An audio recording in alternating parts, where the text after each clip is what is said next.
Well, hello friends again and welcome.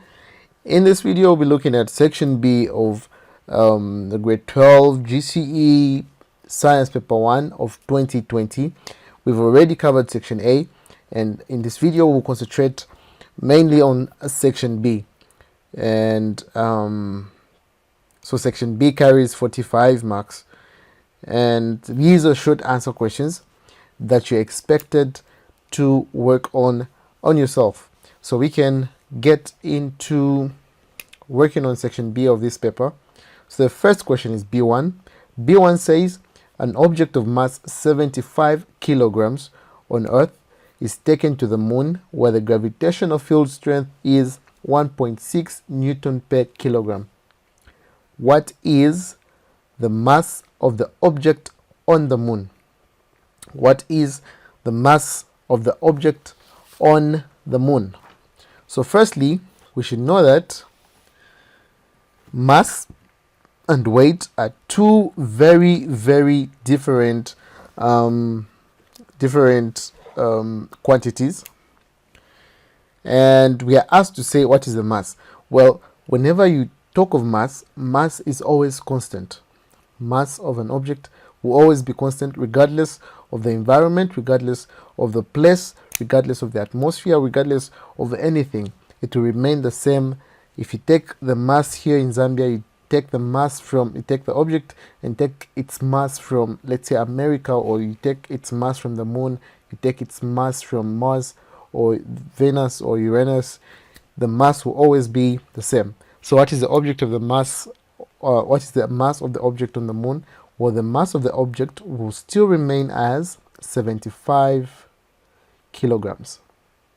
So 75 kg.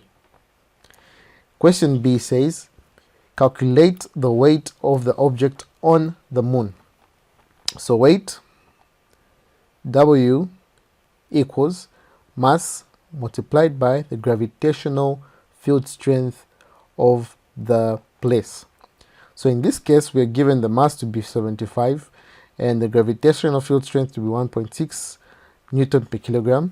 So therefore, the weight is equal to 75 multiplied by 1.6, and we can get our calculator. Let's move it to this side. So we have 75 multiplied by 1.6, and that gives us 120. So we then have 120 newtons. So the answer there is 120 newtons. You can move on to the next question, which should be C. Oh, actually there's a writing space there, so 120 newtons. We can move on to question number C, or to question C rather. Question C is a two-part question, and it says, or actually it requires two answers. It says, give two differences between mass and weight. So grade 12s, what is the difference between mass and weight? Mass is a scalar quantity, whilst weight is a vector quantity. So mass is scalar, while weight is a vector.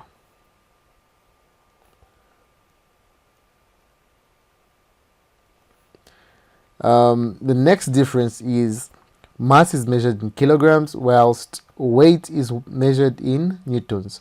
So mass is in kilograms, while weight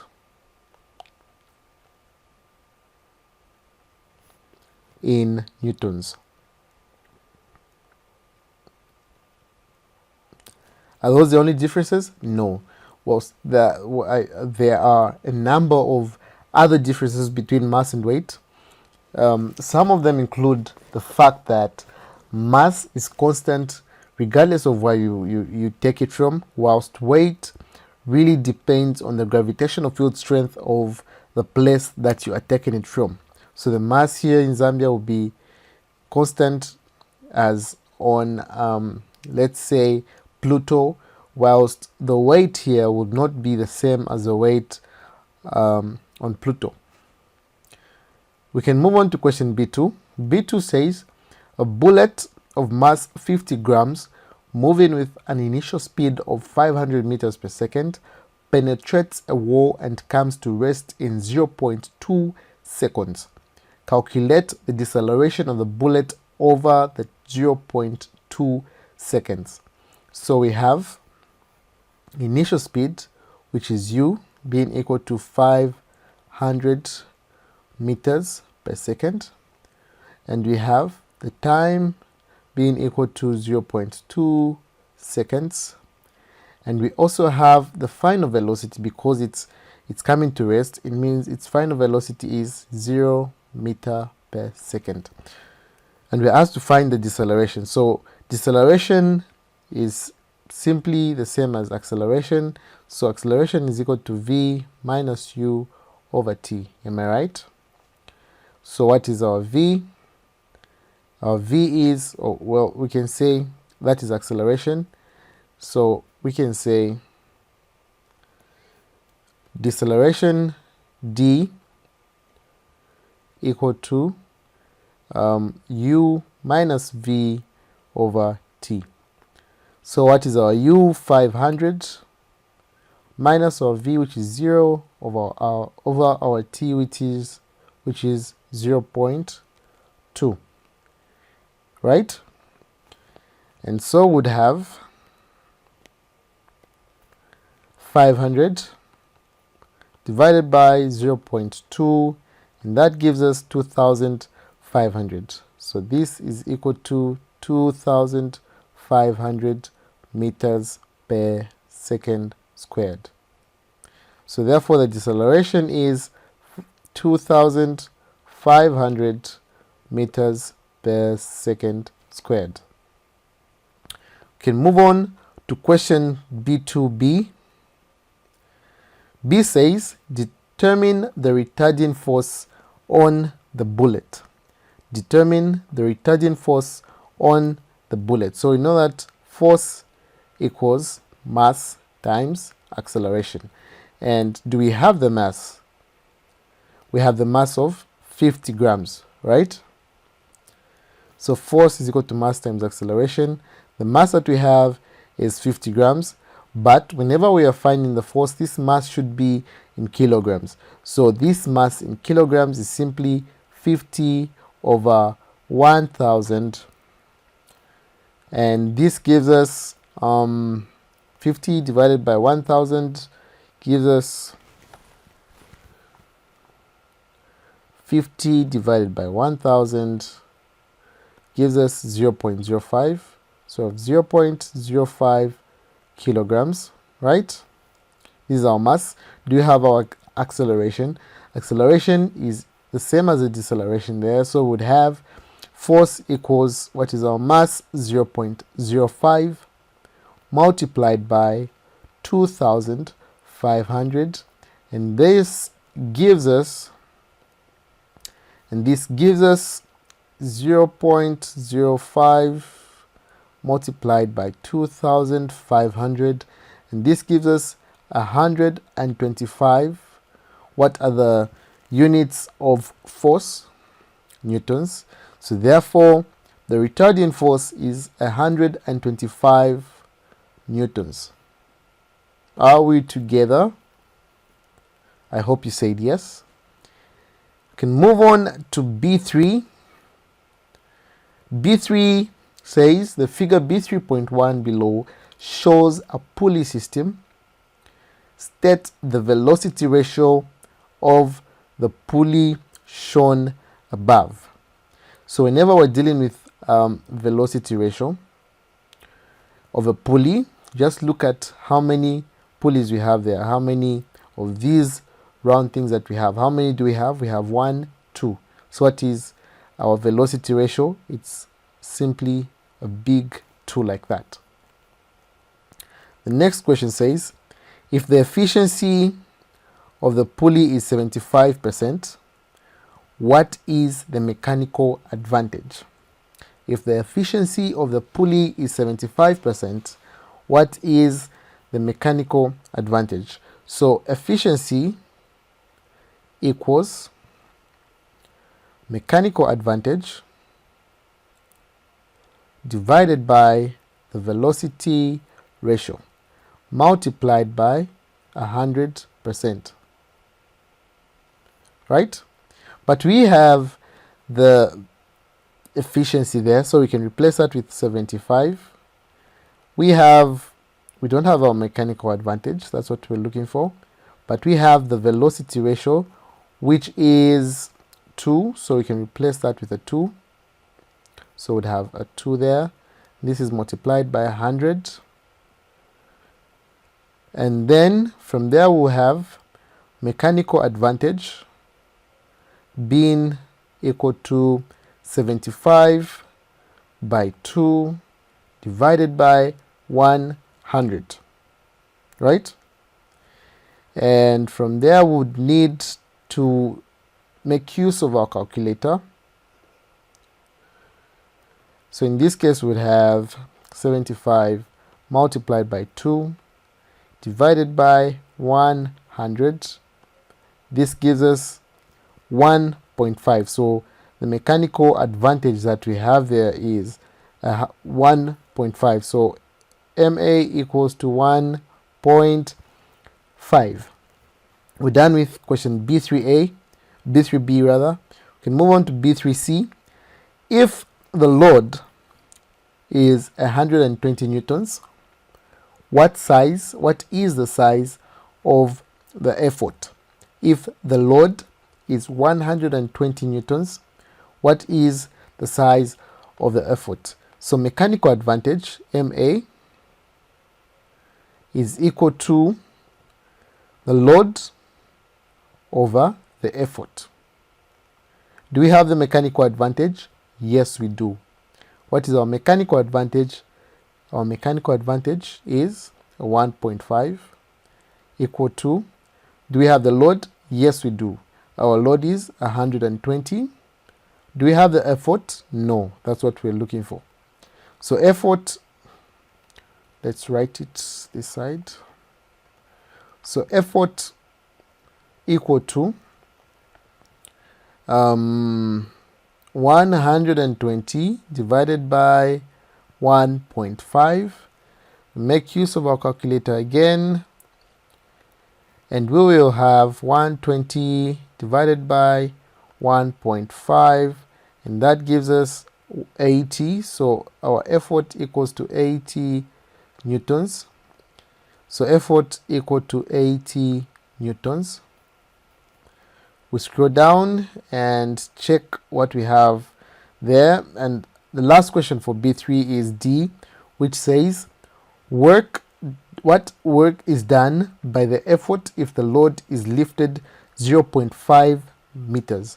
What work is done by the effort if the load is lifted 0.5 meters? So we know that work equals force multiplied by distance. Do we have the force? Yes, that's just what we're from finding, and that is the effort. Sorry, what work is done by the load? So the load is what we're going to use, which is 120 newtons. So force equals 120 newtons. Do we have the distance? Yes, we have 0.5. So we will say then 120 multiplied by 0.5, and that gives us 60. So therefore the work done by the work that the load is actually doing is 60 joules, but that is not what we're looking for. What we found is the load, the work done by the load, which is the work output but what we're looking for is a work input which is done by the effort. So how do we find the actual work done by the effort? We should remember to say efficiency is equal to work output over the work input, right? And we found our work output, which is the work done by the load, to be 60 over work input, which is what we're looking for. And this is also equal to our efficiency, which we were given earlier, which is 75%. So we would find our work input as work input equal to 60 over, work input is equal to, so this is multiplied by 100, because, okay, we can simply say 75 over 100 because this is a percentage. So work input is simply equal to 60 divided by 0.75, because this is a percentage. That's why we have the over 100 there. And 75 divided by 100 is 0.75. So our work input is equal to 60 divided by 0.5. 60 divided by 0.75. And that gives us 80. So our work input is 80 joules. And this work input is the work done by the effort. So you'd need more energy to do something, but then the work that you actually do will be less than the energy that you've put in. So the energy that you need to do 60 of the same energy that you've put in would be 80 joules. 80 joules. We can move on to B4. B4 is dealing with waves, and the question B4 says waves travel at a speed of 30 meters per second through a medium if 10 waves pass through a point per second. A, calculate the frequency of the wave. So we are dealing with waves. We're given the speed of the wave, or the velocity of the wave being 30 meters per second. What else are we given? The number of waves, which are 10, and the time that it takes is 1 second. We're asked to find the frequency. So grade 12s, you need to recall to say frequency is simply number of waves over time taken, right? Do we have the number of waves? Yes, we do. We have 10. So 10 over the time taken, which is 1. So frequency equals 10. Remember this? Yes. So the units of frequency are hertz. So therefore 10 hertz. That is our frequency. We move on to 2. What is the wavelength of the wave? What is the wavelength? Calculate the wavelength of the wave. So we need to remember to say velocity of a wave is given by frequency multiplied by the wavelength. And so wavelength equals velocity over frequency. According to the question, we are given a velocity of 30, and therefore, and our frequency is 10, so therefore we would have a wavelength of 3. 3 what? Well, if we look at the units of the speed, we have meters per second, so therefore we would have 3 meters. So the wavelength is 3 meters. And B, which is the last question for B4, says, what does loudness of a sound depend on? What does loudness of a sound depend on? So the loudness of sound solely depends on what is known as the, I want you to finish it, the amplitude. So the loudness of sound solely depends on the amplitude of the wave. So amplitude. Okay, never forget that. We can move on to question B5. B5 says figure B5.1. Figure B5.1 below shows a ray of light moving from one medium to another. Find the angle of refraction. So we have medium A, we have medium B, we have that angle 50 degrees, we have that angle which is 65 degrees. So find the angle of refraction. Which one is the angle of refraction? The angle of refraction is this angle that is here. And how do you find this angle? Well, we know that this is a 90 degrees angle. So to find this angle, we'll simply say 90. Let's write it.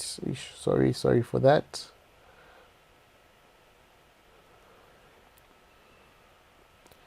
So to find that angle, would simply say 90 degrees minus 65 degrees. So 90 minus 65. So these are degrees, and this gives us about 25 degrees, right? So therefore we have 25 degrees, and we are asked to find the angle of refraction, or this is the angle of refraction, which is simply 25 degrees. B, calculates the refractive index of medium B. So refractive index N is equal to sine incident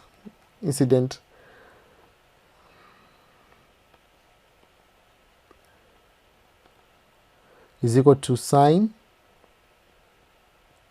I over sine R. So N equals to sine I being this angle here and R being this angle there. So sine 50 divided by sine 25.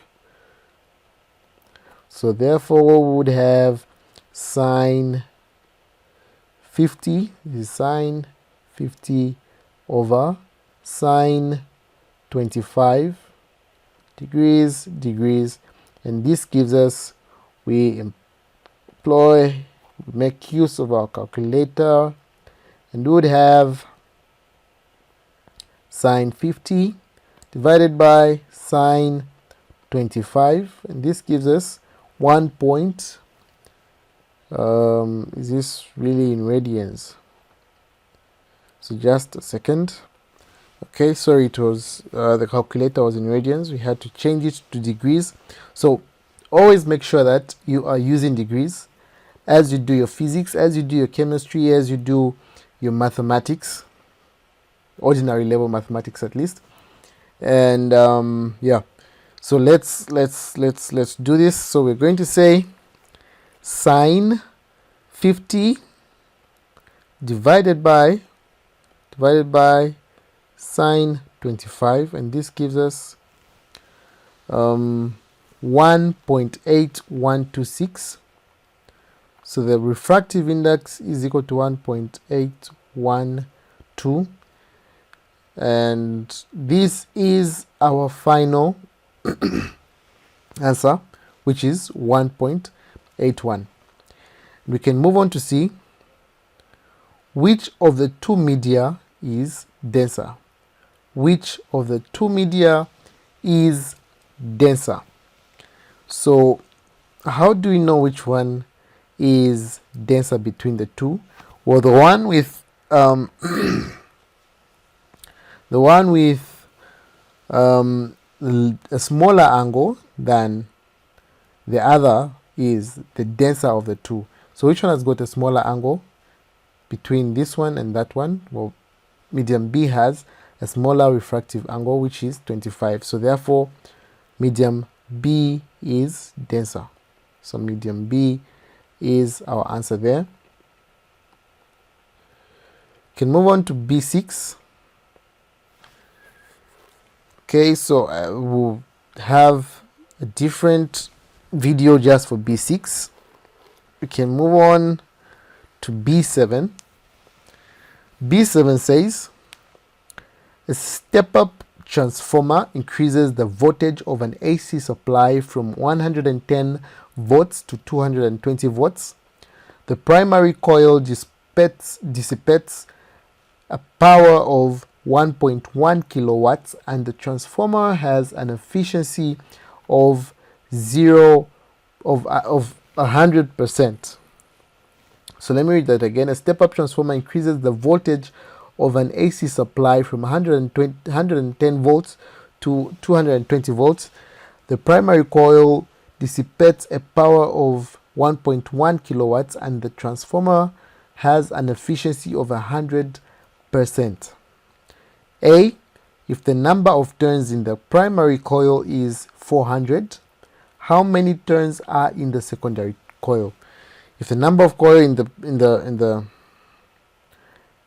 primary is 400, how many turns are in the secondary? So grade 12s, whenever you're dealing with transformers, one of the key formulas, key equations that you should never forget is voltage in the primary over voltage in the secondary is equal to number of turns in the primary over number of turns in the secondary. Are we given the voltage in the primary? Yes. The voltage in the primary is 110. So 110 over voltage in the secondary 220 equals number of turns in the primary. Are we given? Yes.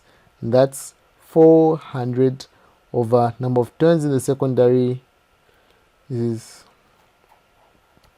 let me just make sure that that is well taken care of. Okay, so number of turns in the secondary is what we are interested in. So we cross multiply and we would have number of turns in the secondary being equal to 400 multiplied by 220 divided by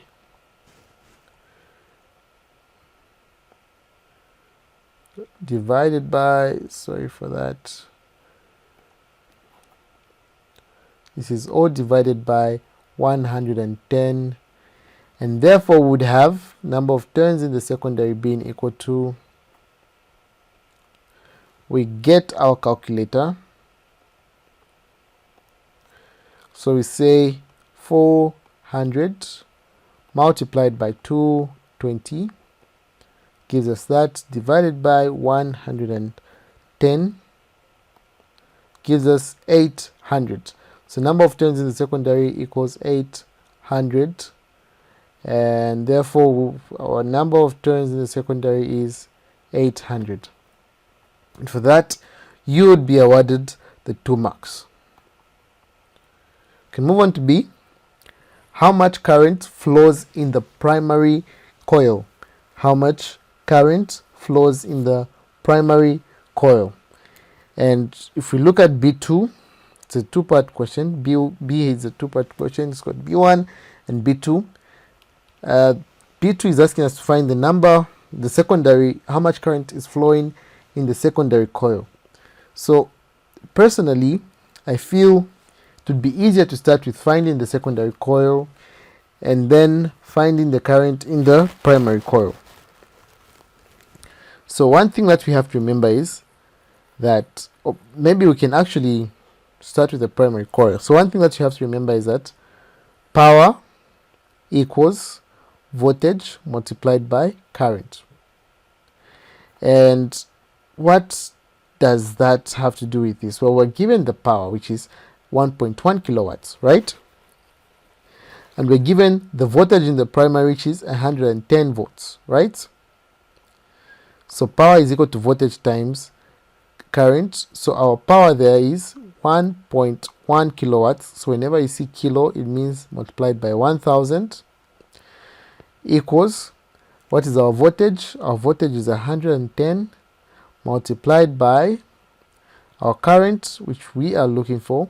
So we would have current equals 1.1 multiplied by 1000 divided by 110, and we would have 1.1 multiplied by 1000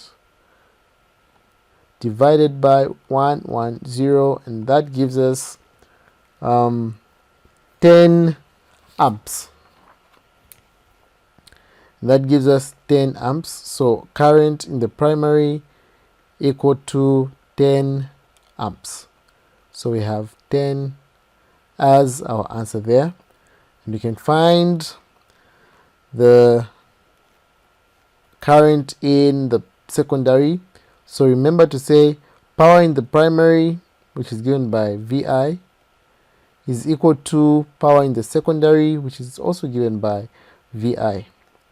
So what is our power in the primary? Our power in the primary is simply 1.1 by 1000. 1.1 multiplied by 1000 equal to, what is our power in the secondary? That is what we're looking for, and that would be V multiplied by I. Our voltage in the secondary is 220 multiplied by current in the secondary, and we would have current in the secondary being equal to 1.1 by 1000 divided by 220. Get our calculator. We'll say 1.1 multiplied by 1000 equal to, divided by 220 gives us 5. So therefore current in the secondary equals to 5 amps, and that is our final answer for question B2. We move on to B8. B8 is quite easy, and it's asking us to say figure B8.1 shows two pairs of 3 ohms resistors connected to a 6 volt battery.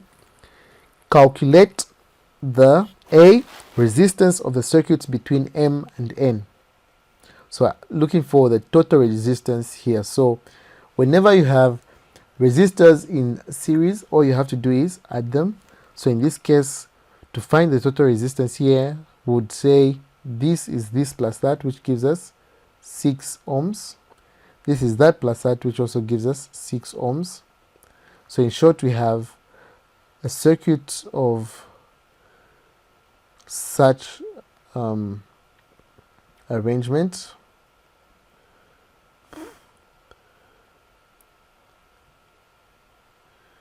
So forgive my bent drawings. We have a circuit of such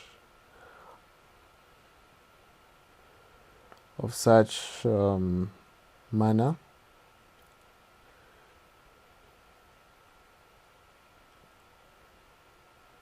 So we've gotten rid of 2 resistors by simply adding them to the other, and this would be 6 ohms, and this is also 6 ohms. Now these 2 resistors that we have now are connected. Are they connected in series or parallel? They are connected in parallel. Yes, you got that right. So they are connected in parallel, and if they are connected in parallel, to find the total resistance offered by the 2 resistors, so whenever you have 2 resistors connected in parallel, to find the total resistance, which we are going to say is RT, we simply say resistance 1 multiplied by resistance 2 over resistance 1 plus resistance 2. So remember, this formula only works for 2 resistors in parallel. So for 2 resistors in parallel, R1 multiplied by R2 divided by R1 plus R2. So this would give us, what is our R1? 6 multiplied by our R2, which is 6 over 6 plus 6, which gives us 36 over 12, which gives us 3 ohms. So therefore, the total resistance between M and N is 3 ohms. what is the current through the battery? We've been given a voltage of 6 volts and we have a resistance of 3 ohms. So current is simply equal to voltage over resistance. Voltage is 6 over our resistance, which is 3. This gives us 2 amps. So our current through the battery is 2 amps.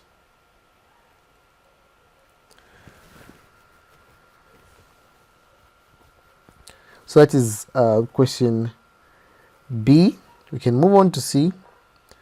Find the power developed in the battery. So we know that power equals voltage multiplied by current. Voltage is 6, our current is 2, we will have 12 watts. Sorry, our voltage is 6, is it 6? 2 amps. Yes. Our voltage is 6 and our current is 2, therefore would have 12 watts. And we are done with question B8. We move on to the last question in this section, and this is B9. B9 says radioactive iodine is used to treat tumors of the thyroid gland. It decays by emitting beta particles and gamma radiation. The beta emitting process is represented by the following equation.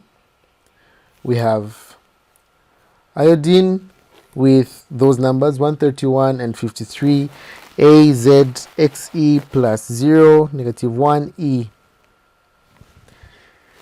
So what is this telling us? This is telling us to say an electron is being emitted. And once this happens, this remains to that and this changes to that, and we have iodine. Initially we have iodine with mass number 131 and atomic number 53. Question says, what is the nucleon number of the new nucleus XE formed? So this is telling us to say an electron is being emitted. And if an electron is being emitted, it means what changes is this number, the atomic number at the bottom there.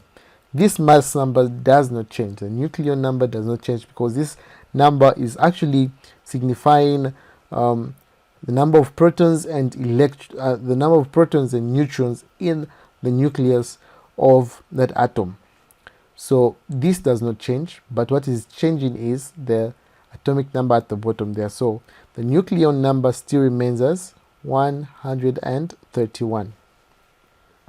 Question B says the half-life of iodine 131 is 8 days. The total dose of iodine given to a patient initially emits 4 by 10 to the power 8 rays per second. How many gamma rays does the total dose of iodine emit each second after 24 days? So initially we are starting with 4 by 10 to the power 8, and it's got a half-life of 8 days, so meaning after 8 days, what will remain is half of that is simply 2 by 10 to the power 8. Am I right? And after another 8 days, what will remain is half of that, which is simply 1 by 10 to the power 8. Am I right? And after another 8 days, what remains is half of that, which is 0.5 by 10 to the power 8. Am I right? So we are asked to find how much remains after 24 days. So 8 days, 16 days, 24 days. So after 24 days, what will remain is 0.5 by 10 to the power 8